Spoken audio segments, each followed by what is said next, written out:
What's up? How you doing? Here we are. Beautiful day today, and I'm here doing a little hiking. Kind of reminds me of Land of the Lost.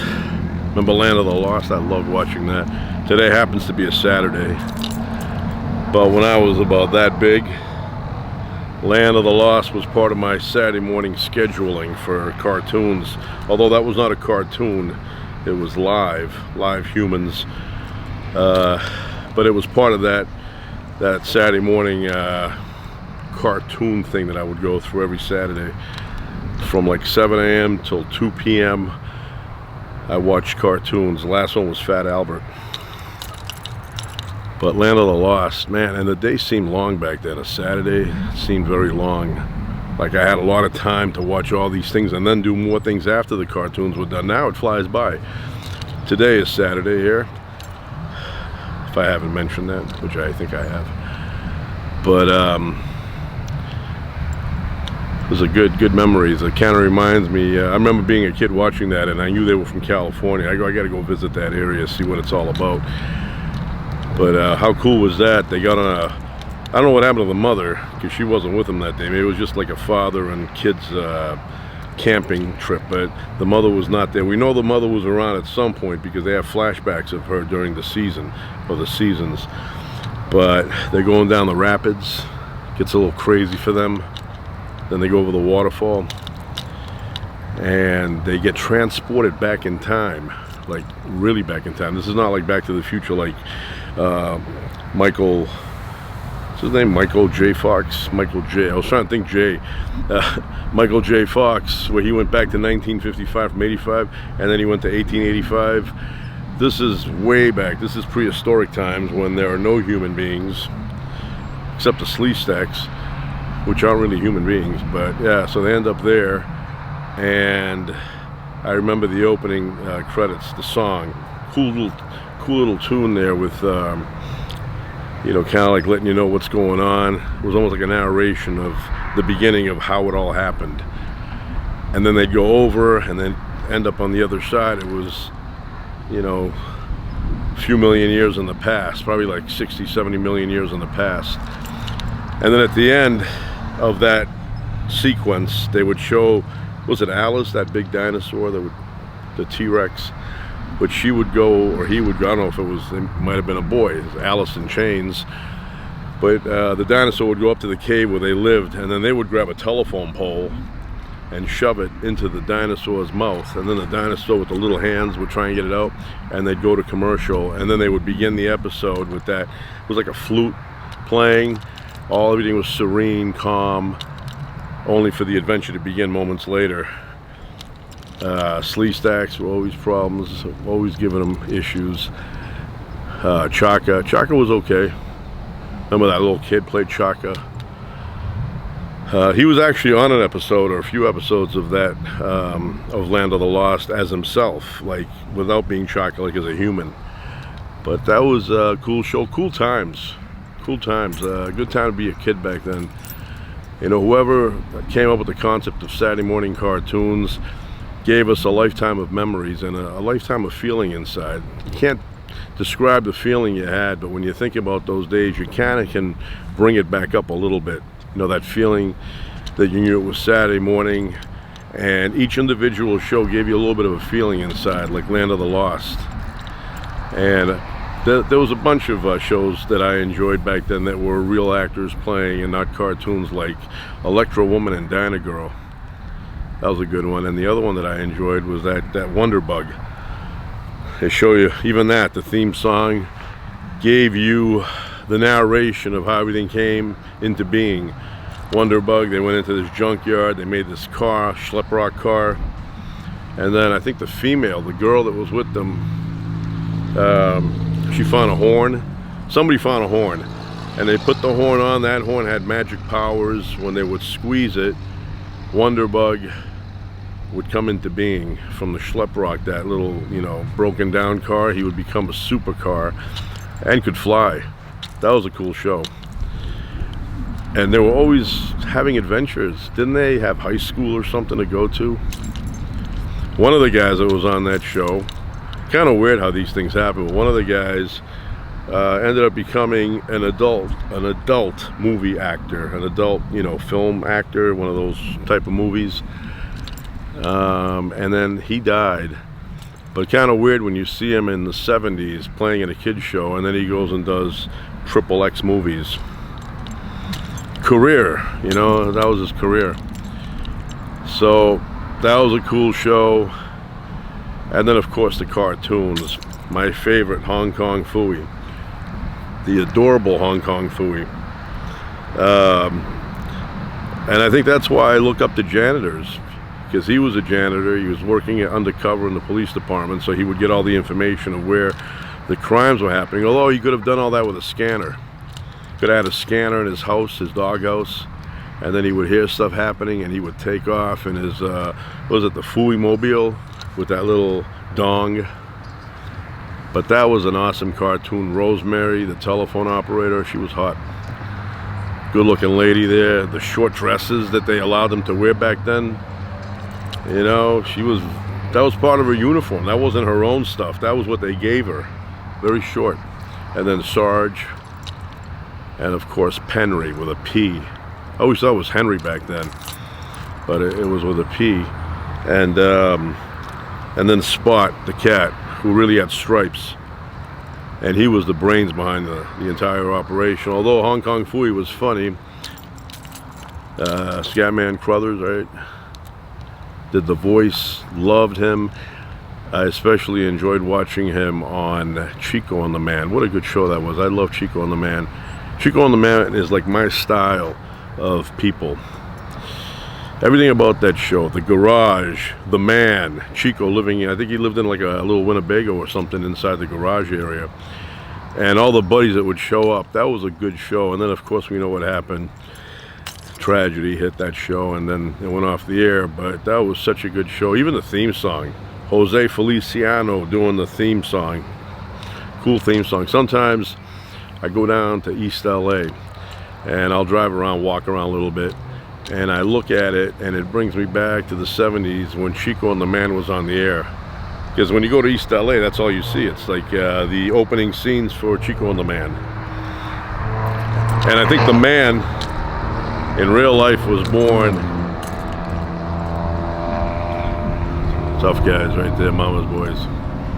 Chico, the Man, can't think of his name. He was born in Massachusetts, I think. Malden or Medford or someplace with an M. Not Milwaukee. But there was so many good shows back then. And Sanford and Son.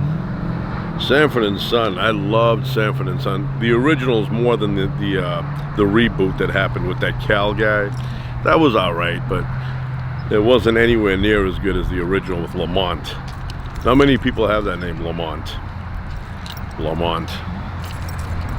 But yeah, Aunt Esther. I love that Wanda. Aunt Esther, she was great in that role, and that was the one that Red Fox, he petitioned. He told them, I want her to be in that role, and they finally put her in that role. She was amazing. She was a hottie when she was, don't look at her in that show. They made her look a little bit, like a bag lady, but if you look at pictures from when she was in her 20s, she was a good-looking lady. Good-looking lady, Wanda Page, which I don't think was her real name. I think that was like a stage name. But I love that show. I love it. See, I'm into that style, I love the house. Love that kitchen they had, but I love that chair area with the television. It just, when I think about that, I remember people that I knew that kind of resembled Fred Sanford in terms of style. And of course, like I said, the buddies that would come over. Bubba, Grady. Never heard Grady. Grady, what kind of name is Grady? I always heard Brady, but Grady. And then Julio, who moved in next door. Julio, I knew Julio, the guy that played Julio, Gregory. He was a neighbor on Sanford and Son, and he had a goat on one episode, and Fred almost had a heart attack when the goat showed up. But I knew about him from, I believe, watching The Electric Company, which was another, love that show, The Electric Company. Hey You Guys, the opening, that was a great show. That was part of my childhood. You know, I'd get back from school, and in the evening, like around 6 or so, you'd get the last episode of The Electric Company. And of course Sesame Street was on, but The Electric Company was a little bit for older kids. It was for older children, you know, and you'd watch that, and Morgan was on there, Friedman, and Bill Cosby was on that. Bill Cosby.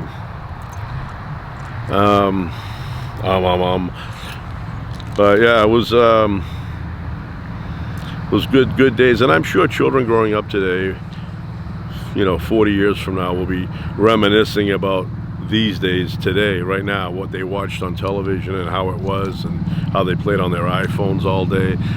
But for me, I remember the 70s, and I remember my childhood, and I'm going to say it, I've said it a million times, but I'm going to say it again. I had a really, really, really good childhood, had a lot of fun, played all day.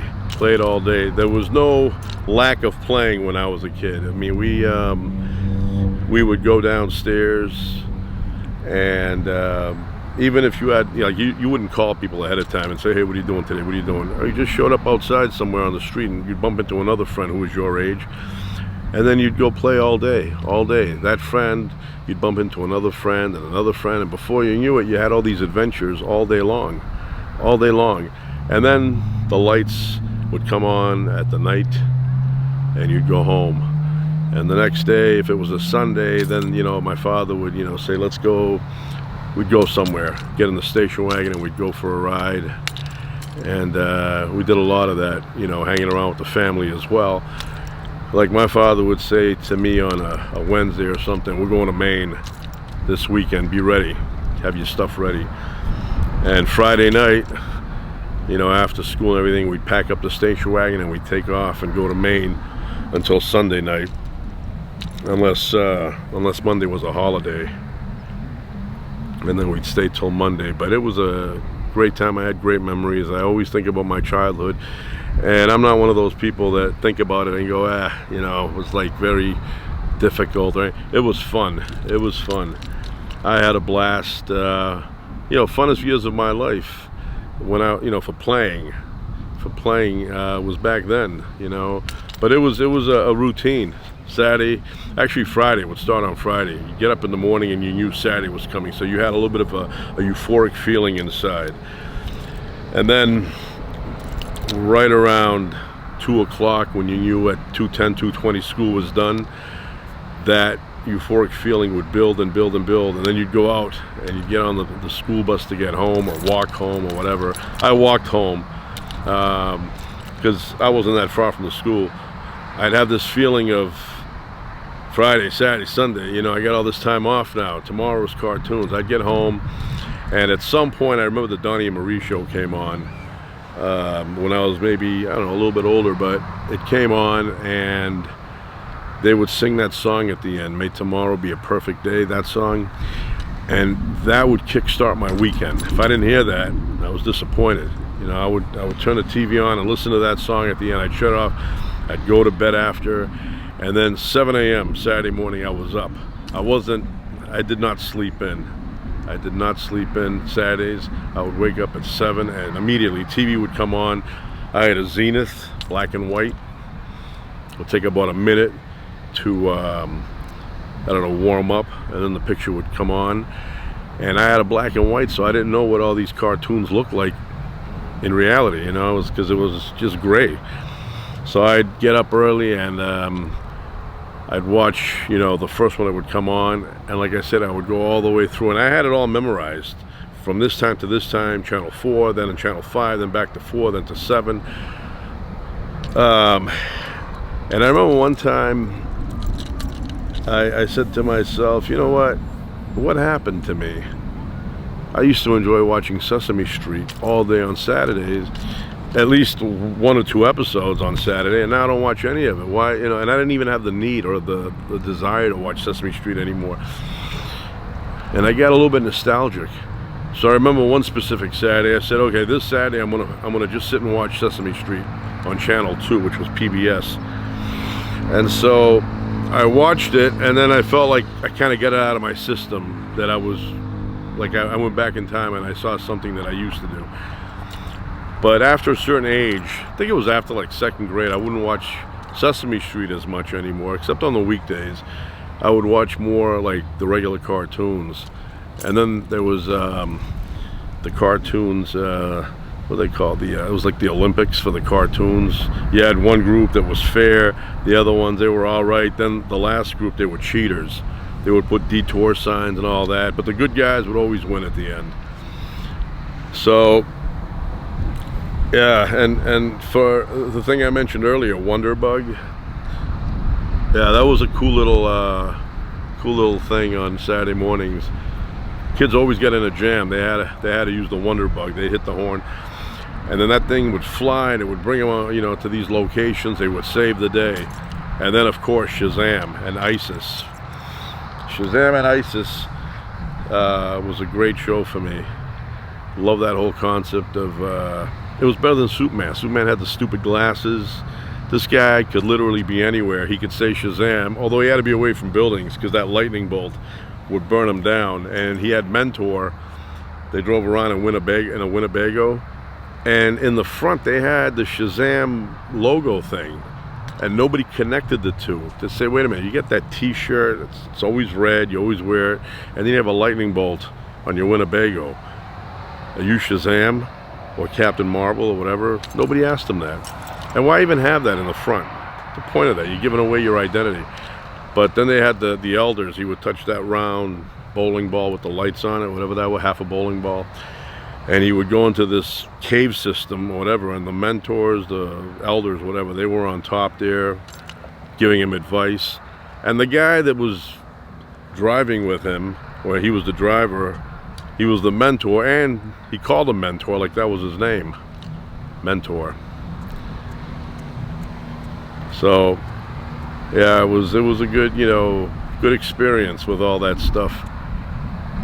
The cartoons, you know, today I was looking at Wikipedia, and I saw Frankenstein. The movie came out in 1931, and I said I remember watching that for the first time when I was a kid. I remember it was a weekend. It could have been a Saturday or Sunday. I think it was a Sunday. It was one of those quiet Sundays.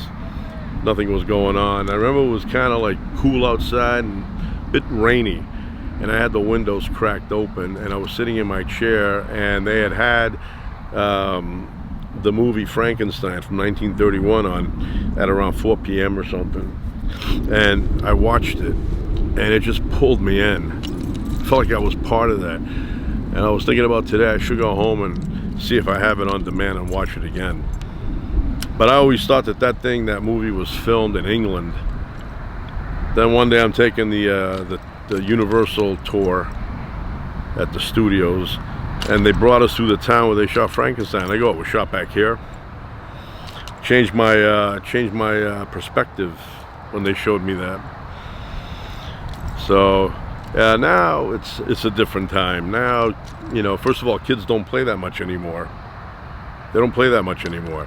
Now, if you're gonna have a play date, you have to get it authorized by a committee. You have to call their parents. Their parents have to agree to it. Sometimes you have parents that, you know, they don't want to agree to it. You know, they heard that, you know, it's not a good idea to agree to it, so they don't agree to it. They're like, yeah, I'm not going to do that. So they don't want to do bike riding. They don't want to do anything where there's a chance you may fall down, skin your knee, or, you know, hurt your elbow a little bit. And so they keep their kids in a box. You know, not me. When I was growing up, very few kids were in a box back then. There were some, you know, but now you have to get authorization. Your kid will ask the other kid will say, let me ask my mother. They go, they ask the mother has to find out what's going on, who's going to be there, what parents are going to be involved. And then if they decide it's okay, they'll say, okay, we'll drop you off, or they have to hang around too. Sometimes they hang around, sometimes not. When I was a kid, nobody did that. Nobody called parents. My parents did not know any of my parents' friends. I didn't even know my parents' friends. So you know, we would just meet up somewhere, and there was no real planning. Planning came after. Get a little bit older, you say, what do you want to do tomorrow? You can make a plan. But when I was a kid, I would go downstairs after the cartoons were over, and I'd see a friend of mine. I'd say, hey, and he'd say, hey, and then we'd hook up, and we'd end up, you know, we'd end up at the park, at the field, you know, someplace where we can get into trouble. A lot of times, railroad tracks were a place that, I don't know, everybody gravitated to the railroad tracks that I knew back then. You know, when I would say, you know, let's go somewhere, we wouldn't say where, we would just start walking, and the place would just come to us. And then we'd start messing around with stuff, you know, garbage, old pipes. And then after, when it would, like, basically our stomach would dictate when we were going home.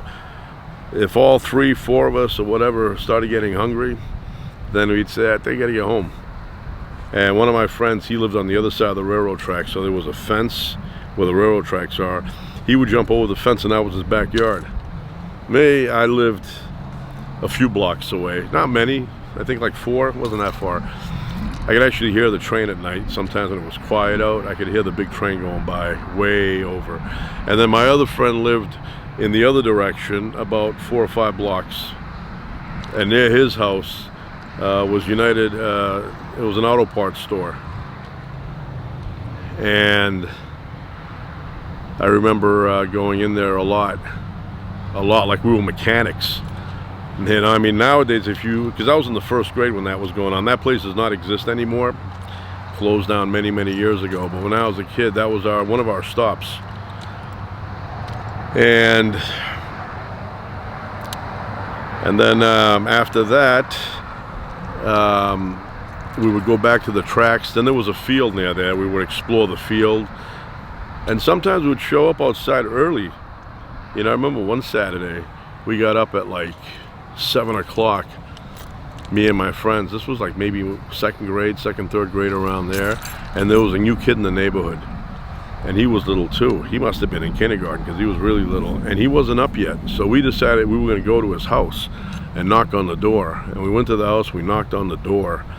And his parents opened up, and they were awake in the kitchen. And they had a picnic table in the kitchen. And they were eating breakfast, and he was like in his pajamas. And so we looked at him, we're like, hey, you want to play? It's like 7 o'clock in the morning. And he goes, yeah. And his parents didn't say, hey, where you going 7 a.m. in the morning, you know? It's like, eat your breakfast, nothing. He dressed up and he came out with us, and we just hung around all day doing nothing. Just, you know, well, not nothing. I mean, we would explore, a lot of exploring that took place, but, you know, hide and go seek, we'd play that a lot. One of my friends had a garage that was empty. And in the back of the garage was our little, like, I don't know, like our hangout there. That was our base. We would all meet there, you know, and we'd dig holes in the ground and find worms and move rocks around and find worms under the rocks.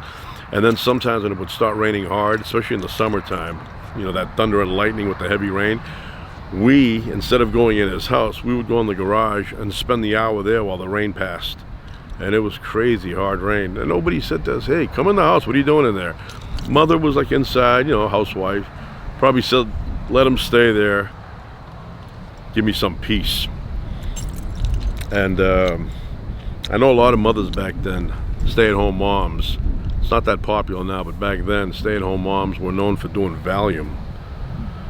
Yeah, so a lot of these women that were at home, they wanted to relax a little bit, they would pop a pill.